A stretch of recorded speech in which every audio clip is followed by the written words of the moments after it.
A gas has an initial pressure of 5 atmospheric pressure at a temperature of 250 kelvins. If the temperature is increased to 500 kelvins, what is the final pressure?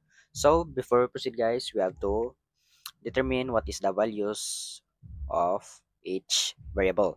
So, we have a gas initial pressure of 5 atmospheric pressure will be P1 or initial pressure. So, let's copy this A atmospheric pressure over at a temperature of 250 Kelvin. So that's really gonna be 250 kelvins or temperature or initial temperature. Then let's put an equal.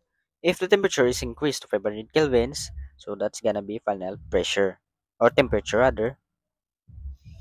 Then what is the final pressure? So let's cross multiply this. So 5 cross multiply 5, that's will gonna be 500, and then let's put an equal, cross multiply again to 50 times P2. So to isolate this guys, we have to isolate this guys rather, we have to divide both sides with 5 by 250 rather. Then cancel. The what's will gonna be left is P2. So let's rewrite the equation.